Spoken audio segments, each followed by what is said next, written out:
देखिए, ये समाजवादी पार्टी के तत्वाधान में माननीय अखिलेश यादव जी, जो हमारे राष्ट्रीय अध्यक्ष है, कल के हिंदुस्तान के उम्मीद है, उनकी एक विशालतम सभा हुई और सभा इस बात का संदेश लेकर कि लोगों का विश्वास भारतीय जनता पार्टी की सरकार पर, योगी जी की सरकार पर पूरी तरह से खत्म हो गया है। और अगर विश्वास बढ़ा है हिंदुस्तान में किसी नेता के प्रति, तो नेता का नाम है माननीय अखिलेश यादव जी और पार्टी का नाम है वो समाजवादी पार्टी पीडीए। 2027 को लेकर के उन्होंने कहा अब क्या प्लान रहेगा 2027 में समाजवादी पार्टी का। प्लान साफ साफ है। 27 में भारतीय जनता पार्टी की सरकार जो उत्तर प्रदेश में है, माननीय योगी जी के नेतृत्व में बामुश्किल, अगर उनके 403 में 50 विधायक जीत जाएं तो देश का, दुनिया का सबसे बड़ा अजूबा होगा। गृह मंत्री अमित शाह ने कल असम में बोली कि उन्होंने कहा कि हम असम से हर घुसपैठी को निकाल देंगे और अगर मेरा 5 साल और शासन है तो यूपीपी हम लागू करेंगे। ऐसा है, माननीय गृह मंत्री जी का ये बयान कितना हास्यास्पद है। 5 साल से 5 साल से इनकी सरकार है और ये गृह मंत्री हैं देश की। सारी जानकारियां ए से जेड तक होती हैं। तो अब तक क्या कर रहे थे? अगर घुसपैठिया कोई है तो कोई आज से तो आदमी आया नहीं है, वो तो वर्षों से रहा होगा।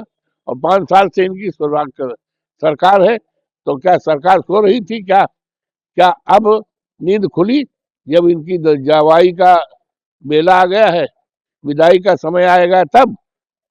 ये सब जनता अच्छी तरह जान रही है। यूपीपी लागू हम करेंगे ये चार कुछ नहीं, से रोक लगे। कुछ नहीं, ये तो बंगाल उंगाल में चुनाव हो रहा है और आदरणीय ममता जी बड़े वोटों से जीत रही हैं।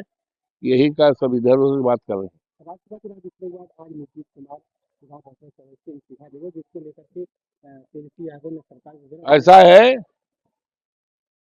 नीतीश जी बहुत दुखित हैं। उनकी इच्छा नहीं थी मुख्यमंत्री बनने की, के बाद उनकी इच्छा कुर्सी छोड़नी नहीं थी। और ये तो हम लोग पहले ही कहते थे, हमारे नेता माननीय अखिलेश जी बराबर कहते थे कि नीतीश जी के साथ धोखा हो रहा, धोखा हो रहा। तो धोखा हो गया और ये नीतीश का नहीं है, इस प्रदेश के पिछड़े लोगों का अपमान। केरल में प्रधानमंत्री नरेंद्र मोदी की सभा थी। उन्होंने कहा कि जिस प्रकार कांग्रेस देश को भटका रही है गैस और उसको लेकर किल्लत को लेकर कि सबको एकजुट होना चाहिए, इसको लेकर कहते हैं। ऐसा है, ये हमारे देश का गौरवशाली इतिहास रहा है। जब भी देश के ऊपर कभी भी किसी प्रकार का संकट आया तो हमारे सभी सम्मानित देशवासी एक झंडे के नीचे, एक विचारधारा से आए हैं और संकट का मुकाबला किया। आज मोदी जी की सरकार भ्रम फैला रही कि रसोई गैस की कम किल्लत नहीं है, पेट्रोल की कमी नहीं है। आखिर भाई, अगर किल्लत और परेशानी नहीं है तो बड़ी बड़ी लाइनें क्यों लग रही? गैस एजेंसी जहां है वहां पुलिस का पहरा क्यों लग रहा? लाठी चार्ज क्यों हुई? वहां गोंडा में, बलरामपुर में लाठी चार्ज हुआ है, लाठी चार्ज क्यों हो रहा है? लोगों के सामने परेशानियां बढ़ी हैं। छोटे छोटे होटल, गरीबों के जो चाट वाट बनाकर, पकौड़ी बनाकर बाल बच्चों को हम लोग खिलाते पिलाते थे, सब बंद हो गए। तो ये क्राइसिस है। इस क्राइसिस को उनको छिपाना नहीं चाहिए और उनकी गलत नीति है।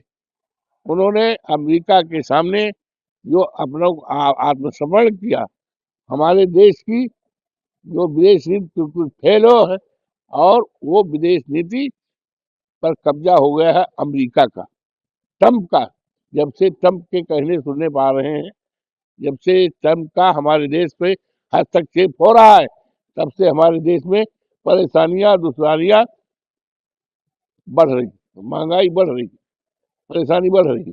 इससे निजात पाने के लिए सीधा रास्ता है, हम अपनी विदेश नीति को ठीक करें और ट्रंप को आगाह करें कि हमारे देश की अर्थनीति पर, हमारे देश की संप्रभुता पर किसी प्रकार का हस्तक्षेप न करें। आखिर सवाल है, ओम प्रकाश राजभर ने अखिलेश यादव को कहा कि ये धरातल के नहीं विरासत के नेता है। उसकी क्या हैसियत है यार, क्या ये भी लोग स्टैंडर्ड बात है।